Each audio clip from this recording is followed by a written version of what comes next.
Manfaat sholat itu pertama, bisa melatih pribadi kita menjadi lebih baik.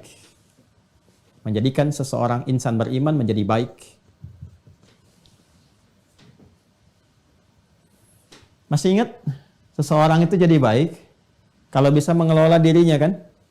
Nafasnya, jiwanya, supaya tidak berdiri sendiri di sifat fujur. Dan masih ingat apa yang saya sampaikan dulu sekali, ya kan? Fujur itu kalau sudah berdiri sendiri diprovokasi setan, wujudnya kan dua. Kalau bukan fahsya, itu mungkar.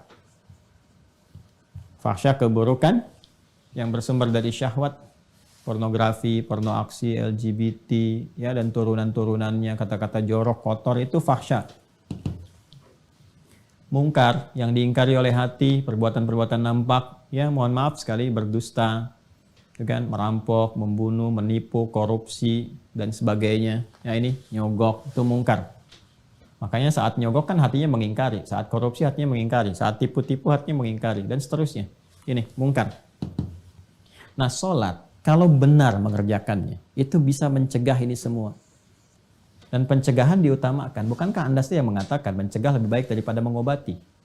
Jadi kalau kita ingin mencegah diri berbuat ini, dan menjadikan secara langsung menjadi baik, bertransformasi kepada soleh baik, maka ternyata latihan dasar pertama itu sholat. Maka dalil yang muncul Quran surah ke-29 tadi, ayat ke-45. Langsung saja kepada intinya. Innas sholata tanha 'anil fahsya wal munkar. Sungguh, perhatikan cara menerjemahkannya.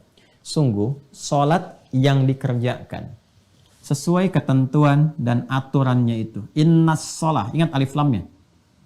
Terjemahkan alif lamnya.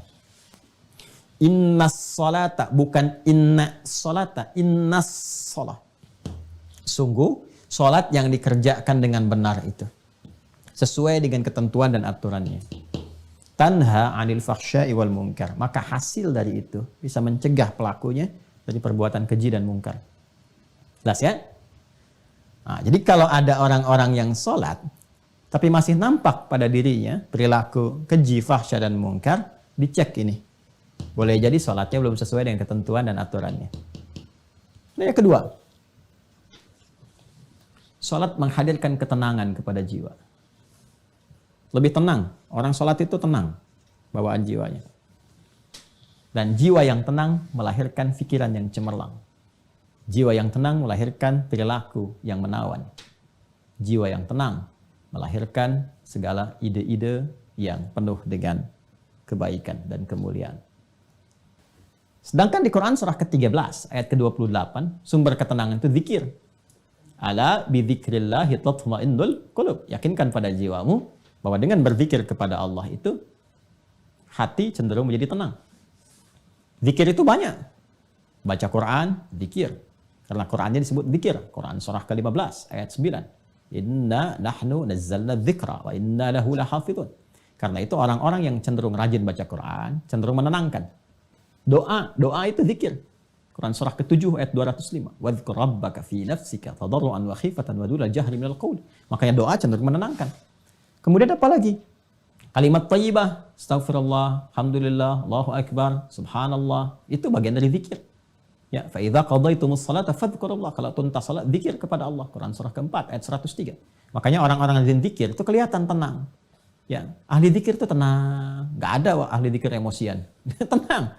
Ahli zikir itu tenang, auranya, karismanya, macam-macam itu. Zikir. Dan salat itu puncaknya zikir karena memadukan semua itu. Dalam sholat ada takbir, Allahu Akbar. Dalam sholat ada tahmid, Alhamdulillah. Dalam sholat ada apa lagi? Ada tasbih, Subhanallah, Subhana rabbiyal a'la wa bihamdi. Dalam sholat ada istighfar, Allahumma gfirli, Subhanakallahumma bihamdika, Allahumma gfirli. Dalam sholat ada Al-Quran, Al-Fatihah baca Al-Quran. Ya, dalam sholat rukuk, sujud ada doa, dan seterusnya. Gabungan. Makanya orang sholat itu harusnya cenderung lebih tenang. Dan sholat disebut zikir. Balik ke Quran surah 20, Thaha ayat 14. Disebutkan ketika Allah mengaitkan salat dengan iman, faedahnya zikir. Innani anallahu la ilaha illa ana fa'budni wa aqimis salata li dzikri. Ya, tunaikan salat dengan benar sebagai zikir kepadaku. Zikir kepada Allah itu puncaknya dalam salat. Makanya salat itu dahsyat. Jangankan salat saat mau dilakukan, tempat salatnya aja bikin tenang. Ya, 3. sarana curhat terbaik yang mempercepat pengabulan doa. Ini, percepat terkabulnya doa. Sarana curhat terbaik kepada Allah. Ya, ingin menyampaikan apa? Curhat kita kan kepada Allah dalam bentuk doa. Quran surah ketiga contoh, Ali Imran, ayat 38 sampai 39. Ya, tentang kisah Nabi Zakaria yang divonis nggak mungkin, yang mustahil kata manusia punya keturunan. Nabi Zakaria sudah beranjak sepuh, fisiknya sudah letih, rambut memutih.